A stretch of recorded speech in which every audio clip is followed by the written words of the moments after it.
नमस्कार साथियों, मैं डॉक्टर एमपी सिंह आप सभी का स्वागत करता हूं। साथियों, आज हम बात करने जा रहे हैं how to crack the NEET exam. बिना कोचिंग के हम नीट के एग्जाम को कैसे क्वालिफाई करें। साथियों, कुछ माता पिताओं के पास में बहुत धन होता है, वह अपने बच्चों को कोचिंग सेंटर में दाखिला करा देते हैं। और कुछ लोग ऐसे होते हैं, कुछ विद्यार्थी ऐसे होते हैं जो हैंड टू माउथ होते हैं, जिनके पास पढ़ाई करने के लिए फीस भरने तक के पैसे नहीं होते हैं और वह लाइब्रेरी से किताब लेकर के अपना अध्ययन करते हैं। ऐसे बच्चों के लिए यह वीडियो मैं जारी कर रहा हूँ। यह वीडियो उनके लिए बहुत ही महत्वपूर्ण होगी, उनके सपनों को साकार करने में बहुत महत्वपूर्ण होगी। और यहाँ तक कि बिना कोचिंग लिए ही वह एमबीबीएस डॉक्टर बन जाएंगे। लेकिन साथियों, अंत तक इस वीडियो को बार बार सुनना। हर बार कुछ ना कुछ आपको अलग से महत्वपूर्ण इसमें सुनने को मिलेगा। पहले मैं बताना चाहता हूं साथियों कि जो नीट का एग्जाम होता है उसमें 200 प्रश्न आते हैं, जिनमें से 180 क्वेश्चंस आपको करने होते हैं। हर सही प्रश्न के 4 अंक होते हैं। जो आपसे गलती से गलत हो जाता है उसका आपका 1 नंबर कट जाता है। इसमें जो फिजिक्स, केमिस्ट्री और बायोलॉजी 3 पार्ट होते हैं। फिजिक्स में से 45 क्वेश्चंस होते हैं और केमिस्ट्री के भी 45 क्वेश्चंस होते हैं और बायोलॉजी के 90 क्वेश्चंस होते हैं। इस प्रकार से 180 क्वेश्चंस इसमें होते हैं। टोटल मिला करके इसमें 720 नंबर बनते हैं। यदि आपने अपने अंकों का स्कोर देखना है तो उसमें जो सही प्रश्न आपने किए हैं उनको 4 से मल्टीप्लाई कर दें और जो गलत प्रश्न हुए हैं उसको -1 से मल्टीप्लाई कर दें और उसके अंत में जो ऐड करने के बाद निष्कर्ष आएगा वह आपके परीक्षा का परिणाम होगा। अब साथियों, इसमें अधिकतम अंक कैसे लाएं, इस परीक्षा को हम कैसे क्वालिफाई करें। सबसे पहले हमें नीट के सिलेबस को समझना होगा। यदि आप घर पर हैं, आप एनसीईआरटी पढ़ रहे हैं, अभी आप विद्यार्थी हैं, आपने कोचिंग कहीं ज्वाइन नहीं की है, तो आप कोई भी सैंपल पेपर मार्केट से परचेज कर लें या नेट पे जा करके पास्ट जो पेपर हैं उनको देख लें, उनको लोड कर लें। और ऐसा करने से उनको 3 घंटे में घर पर करने की कोशिश करें। 3 घंटे में आप कितना पेपर कर पाते हैं, उसमें किस प्रकार की परेशानी आपको आती हैं, कितनी आप प्रॉब्लम्स को फेस करते हैं, वह उससे आपको आइडिया मिल जाएगा। उसके बाद अपनी रणनीति तैयार करें कि मेरा फिजिक्स वीक है, केमिस्ट्री वीक है या बायोलॉजी वीक है।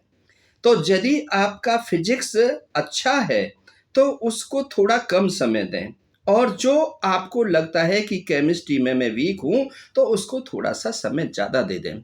डिवाइड इस प्रकार से करें कि आपकी कम से कम 5 से 6 घंटे की नींद होनी चाहिए। यदि आप 10 से 12 घंटे पढ़ने की रणनीति तैयार कर रहे हो तो सबसे पहले स्वास्थ्य पर भी विशेष ध्यान देना है।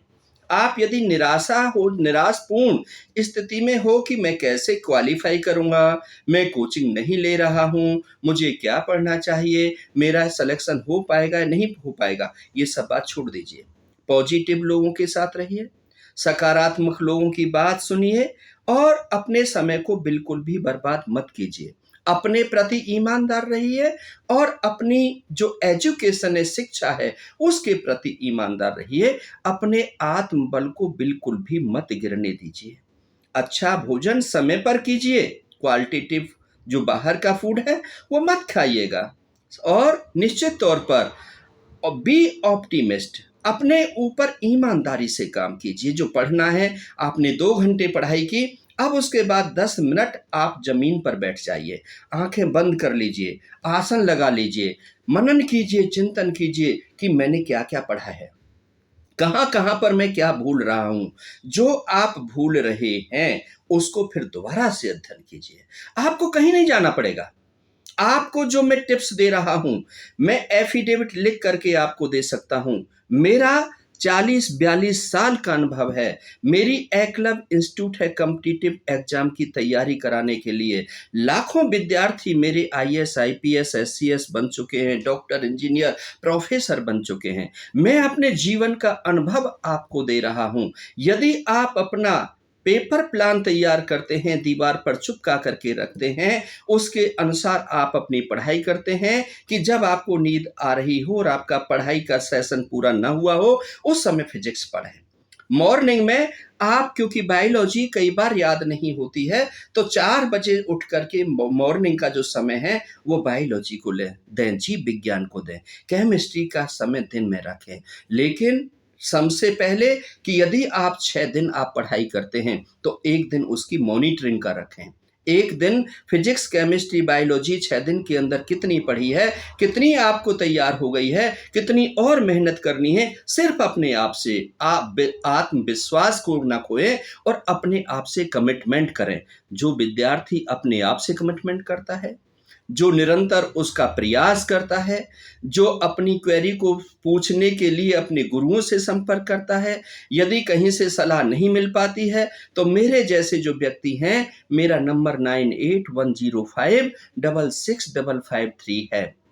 मेरे से संपर्क कर सकते हैं। मेरी 6 किताबें मेडिकल की हैं जो drmpsingh.in www.drmpsingh.in पर जाएंगे तो मेरी वहाँ पर वेबसाइट है, उसमें आपको बहुत सारी किताबें आपसे संबंधित मिल जाएंगी। लेकिन मैं आपसे कहता हूँ कि 9वीं से लेकर 12वीं तक एनसीईआरटी की जो पुस्तकें हैं उनका आप बहुत अच्छे तरीके से अध्ययन कीजिए, मनन कीजिए और उसको कागज पर लेकर लिख करके जो प्रश्न हैं उनको सॉल्व कीजिए। अपने आप ही इवोल्यूशन कीजिए, अपने आप चेक कीजिए।